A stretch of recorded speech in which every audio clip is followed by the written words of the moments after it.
Avant de commencer l'épisode, j'aimerais t'inviter à mon workshop Game Up de mars. Dans ce workshop-là, je vais co-créer une mini-stratégie de gamification avec 3 personnes qui m'ont soumis leur candidature. Ce qui est exceptionnel, c'est que tu peux payer le prix que tu veux pour assister à ce workshop-là et te laisser inspirer par les idées qui vont ressortir. Ça se passe le 30 mars prochain à 9h, heure de Montréal, ou 15h, heure de Paris. Si tu ne peux pas être avec nous en live, pas de problème, il va y avoir un replay de disponible. Le lien d'inscription est dans les show notes. J'espère te voir avec nous. Salut, moi c'est Marie-Josée de la Canopy.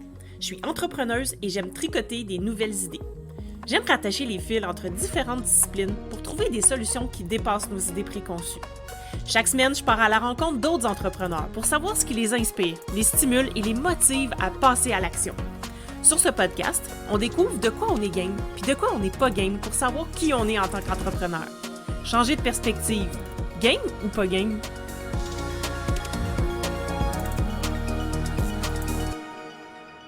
Est-ce que ça t'est déjà arrivé de travailler avec des clients en one-on-one puis de vivre de l'insatisfaction parce qu'ils n'étaient pas engagés dans le processus? Puis est-ce que ça t'est déjà arrivé de sentir de la résistance de la part de tes clients quand tu leur donnes des conseils? Ou toi-même, en tant que client ou cliente, tu as déjà été déçu d'une prestation que tu as reçue d'un ou d'une professionnelle? Bien, c'est probablement à cause de la structure de votre relation professionnelle. Normalement, je te dirais que les mécanismes de gamification, c'est super efficace pour engager nos clients. Ben oui, c'est vrai. Mais cette semaine, j'avais le goût de te parler d'une autre façon d'engager tes clients puis qui coûte rien. C'est d'instaurer une relation de coopération avec tes clients. Pour cet épisode, je vais me baser sur les travaux d'Yves Saint-Arnaud, qui est un psychologue québécois en relations humaines, et je vais laisser la référence du livre dans les show notes si tu veux en savoir plus après l'épisode. Premièrement, c'est quoi la coopération? Non, mais pour vrai, là. Parce qu'on entend souvent ce mot-là, mais des fois, il y a un écart entre ce qu'on pense faire et ce qu'on fait vraiment. Je sais pas si tu as déjà entendu quelqu'un dire « mon client ne coopère pas ». En vrai, quand on dit ça, ça veut dire implicitement que notre client fait pas vraiment ce qu'on voudrait qu'il fasse. Mais la vraie coopération, c'est pas ça. La vraie coopération, c'est une structure de relation qui va amener le professionnel, donc toi, et ton client à travailler vers une cible commune. Donc, comme professionnel, tu peux choisir d'instaurer et de maintenir dans le temps une relation de coopération avec tes clients. Puis ça n'arrive pas par hasard. C'est une compétence relationnelle que tu peux développer pour devenir plus efficace dans tes relations professionnelles avec tes clients. Il y a 3 formes de relations professionnelles possibles, puis la coopération, bien, ça en fait partie. Pour que tu comprennes bien ce que c'est qu'une relation de coopération, je vais t'expliquer les 2 autres structures de relations, puis ça va nous servir de contre-exemple. Donc, la première structure, c'est la structure de pression. Ça se passe quand c'est toi qui induis l'objectif, puis que tu demandes à ton client de l'atteindre. Donc, comme tu as besoin du client pour atteindre ton propre but, ça revient à dire que finalement, tu mets toute la pression sur lui. Ce qui risque d'arriver dans une situation comme celle-là, ben, c'est que le client résiste en trouvant plein d'excuses ou d'objections pour ne pas passer à l'action. Donc ici, ben, on a échoué, notre client n'est pas engagé. La structure de pression, ça va se manifester quand on donne des conseils tout faits, ou ça se manifeste quand on part de notre expérience personnelle pour conseiller quelqu'un en pensant que parce que ça a été bon pour nous, ben, que ça va être bon pour lui. Donc, tu vois qu'ici, on est plus dans l'injonction et dans le conseil. Puis souvent, c'est quand on veut plus que notre client que ça tourne mal, qu'on vit de l'insatisfaction. Ça dit-tu quelque chose? Le deuxième contre-exemple d'une structure de coopération, c'est la structure de service. Puis ça, ben, on est bien bon là-dedans, les entrepreneurs. La structure de service, c'est quand ton client te fait une demande, donc quand il décide de ce que va être la cible. Il veut que tu répondes à son souhait. Ici, l'atteinte de l'objectif va reposer sur tes compétences professionnelles à toi. Donc, ton client va s'attendre à ce que tu lui fournisses des réponses à ses questions. Puis là, ben, il y a 2 risques qui peuvent se produire dans une relation de service. Soit que ton client va devenir dépendant de toi puis qu'il va te demander de le conseiller pour chaque petit détail, donc il va avoir besoin de toi pour chaque étape de sa démarche puis il va être littéralement accroché à toi, ce qui devient lourd à la longue. Puis le deuxième risque, ben, c'est qu'il soit passif à tes conseils. Donc, il va accepter tous tes conseils sans exercer son esprit critique, mais il ne va jamais indiquer explicitement la manière dont il va atteindre ses objectifs. En gros, il va dire oui, oui, mais il ne mettra jamais rien en pratique. Puis ça, ben, ça cause des frustrations autant pour toi que pour lui. De ton côté, tu vas être frustré qu'il ne mette pas tes conseils en pratique, puis de son côté, il va se dire que tu ne l'aides pas vraiment à régler son problème. Donc, pour éviter de te retrouver face à des clients résistants ou passifs, bref, qui ne vont jamais passer à l'action, c'est à toi d'instaurer une structure de coopération. Mais là, attention, c'est pas si facile que ça parce que ça va te demander de changer tes façons d'interagir. Souvent, on a appris les patterns qui nous amènent dans des relations de pression ou de service. Ça, on est habitué, on sait faire. Mais là, il va falloir faire autrement. Ton rôle, c'est que, peu importe si la demande vient de toi ou de ton client, c'est de faire en sorte que la cible puisse devenir une cible commune. Donc, c'est là que tu vas twister les choses pour que toi et ton client perceviez l'objectif comme étant un objectif qui répond à vos besoins à vous deux. Alors, la formulation de l'objectif à atteindre va refléter ce que vous voulez faire ensemble. Chacun va y voir un intérêt personnel, puis tout le monde va être engagé à contribuer à l'atteinte de l'objectif commun. Donc, vous devenez des partenaires. Tu vois la différence ici au niveau de l'engagement. Dans une relation de partenariat, les partenaires se concertent vers l'atteinte d'un objectif commun. Donc, chacun connaît les compétences de l'autre, puis le pouvoir est partagé dans le sens où chacun exerce une influence sur l'autre, mais en respectant son propre champ de compétences et d'expertise. Saint-Arnaud a ressorti 5 règles pour arriver à transformer une relation de pression ou de service en relation de coopération.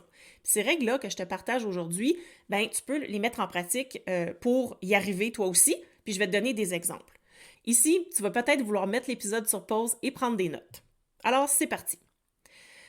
La première règle, c'est que quelle que soit la structure de la relation au point de départ, donc la structure de pression ou de service, c'est de créer un partenariat en cherchant avec mon client un objectif qui nous convient à nous deux et vers lequel on va essayer de travailler ensemble. Donc, c'est certain au début que la structure va toujours en être une de pression ou de service, dépendamment de qui approche qui en premier. Mais là, ici, c'est de venir chercher à créer un partenariat. Ça présuppose que tu dois reconnaître les compétences de ton client puis que tu sois capable de te mettre dans ses bottines. Donc, quand un client fait appel à toi, c'est important de le questionner sur ses objectifs puis d'évaluer si tu es la bonne personne pour l'aider à les atteindre. Ça, c'est du connu. Si tu fais des appels découvertes ou si tu as un processus de qualification de tes clients, tu le fais déjà. Ensuite, tu peux identifier c'est quoi les compétences de ton client qui vont vous aider à atteindre ce but commun. Puis tu peux utiliser des mots comme nous ou ensemble quand tu interagis avec ton client, ce qui lui démontre que tu es vraiment dans une dynamique de coopération. Si cette première condition-là ne peut pas être remplie, ça finit là. Il n'y a plus de possibilité de coopérer.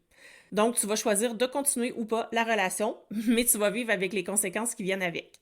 Si cette condition-là peut être remplie, par contre, il y a une deuxième règle à suivre. C'est la règle de la concertation. C'est pas parce que tu as suivi la première règle que ça va toujours continuer dans ce sens-là dans votre relation professionnelle.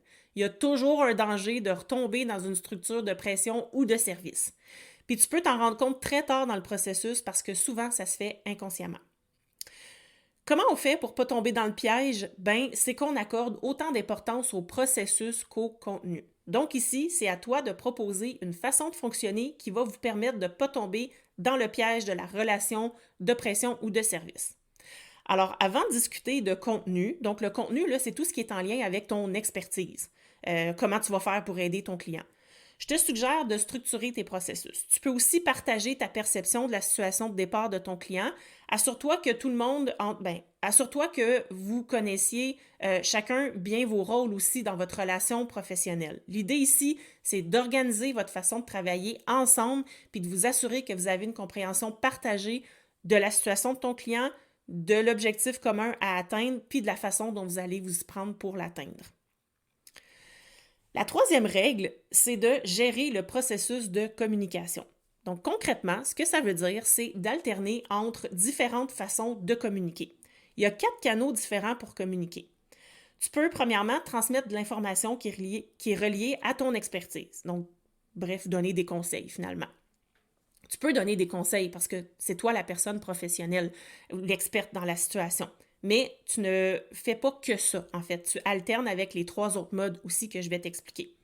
Deuxième mode de communication, deuxième canal, tu peux observer et nommer les obstacles qui arrivent en cours de route. C'est ce qu'on appelle entretenir la relation. Ici, c'est important de rester sur des faits. Je te donne des exemples. Si ton client résiste à tes idées, ce serait de dire « Je constate qu'il y a beaucoup de oui mais dans tes réponses à mes suggestions. Je voudrais valider avec toi si mes suggestions ou mes conseils sont appropriés pour toi. » Donc là, tu viens chercher du feedback auprès de ton client, tu viens voir est-ce que ta façon d'intervenir, elle est appropriée pour lui. Troisièmement, tu peux aussi faciliter la rencontre en invitant ton client à s'exprimer. Ça peut être pour lui demander de préciser son idée ou d'élaborer sur un sujet précis. Ça peut aussi être de le questionner sur les émotions qu'une situation lui fait vivre, puis ça peut aussi être de solliciter ses idées ou ses intentions face à une situation. Bref, c'est de le questionner plutôt que de parler. Et dernier canal de communication, c'est simplement de l'écouter activement en ne l'interrompant pas dans son discours et en essayant d'être empathique envers lui ou elle pour s'assurer que tu comprends bien sa situation. Donc, si tu alternes entre ces 4 canaux pour donner du feedback à ton client puis aller chercher son feedback en retour pour t'assurer que vous êtes toujours dans une relation de coopération, ça ne glissera pas vers une structure de pression ou de service. Donc, c'est de surveiller ce qui se passe dans la relation. La 4e règle, c'est la non-ingérence. Ça veut dire que tu es en mesure de reconnaître le pouvoir que tu as sur ton client puis que tu choisisses consciemment de ne pas t'ingérer dans sa propre sphère de pouvoir à lui. En gros, ça veut dire que tu ne prends pas de décision à sa place puis que tu lui laisses le libre choix de ses décisions sans le juger. S'ingérer, ça veut dire présenter son opinion comme étant la seule option valable sur ce que quelqu'un devrait dire, penser, ressentir, décider ou faire. Donc, bref, c'est de dire aux autres quoi faire ou quoi penser. Tu peux partager ton avis professionnel à ton client, c'est pour ça qu'il fait appel à toi, mais tu lui présentes comme une option parmi d'autres, puis c'est à lui de prendre la décision finale, donc c'est à lui que revient le dernier mot. La dernière règle, c'est la responsabilisation. Plus ton client et toi, vous allez agir comme des personnes autonomes capables de faire des choix et de prendre des responsabilités, plus vous allez être en mesure d'entretenir une relation de coopération. L'idée ici, c'est de demander l'avis de ton client quand vous parlez de ce qui relève de ses compétences à lui. C'est de l'inviter à faire ses propres choix, à s'impliquer, c'est d'être tolérant ou tolérante face à ses hésitations ou à ses peurs de prendre des risques. Parce que des fois, dépendamment du type de service ou d'accompagnement que tu offres, ça peut être plus difficile de passer à l'action pour certains clients quand c'est des gros changements, quand ça implique des gros changements. Alors, si je résume, pour créer une relation de coopération avec tes clients, tu dois définir une cible commune avec lui. 2. Structurer tes processus et s'entendre avec lui sur une façon de fonctionner entre vous. 3. Alterner entre donner des conseils, entretenir la relation, le questionner et l'écouter. 4. Éviter de t'ingérer dans les décisions de tes clients. Et 5. Faire en sorte de te responsabiliser et responsabiliser ton client en l'invitant à faire ses propres choix et à s'impliquer dans sa propre situation. Donc, si tu suis ces 5 règles-là, tu devrais vivre moins de frustration avec tes clients, puis eux, ils vont être plus satisfaits de leur relation et de leurs résultats avec toi parce qu'ils vont être engagés dans le processus. Puis comme je te disais au début, tu dois prendre le lead et initier ce genre de relation de ton côté pour que ça marche parce que ça ne se fait pas de manière naturelle. Donc, j'espère que cet épisode-là a pu t'aider à mieux comprendre comment se passent nos relations professionnelles puis que ça va te donner des pistes pour devenir plus efficace dans tes relations avec tes clients. Puis, n'hésite pas à venir me parler sur Instagram pour me partager tes réflexions. J'aime toujours ça, vous entendre suite à vos écoutes de mes épisodes de podcast. Donc, on se parle la semaine prochaine. Bye! Si tu as aimé ce que tu viens d'entendre, aide-moi à faire connaître le podcast. Invite du monde à se joindre à notre gang. Abonne-toi puis mets 5 étoiles pour que tout le monde sache où on est. Puis rédige un avis sur ta plateforme d'écoute préférée. On se parle la semaine prochaine? Bye là!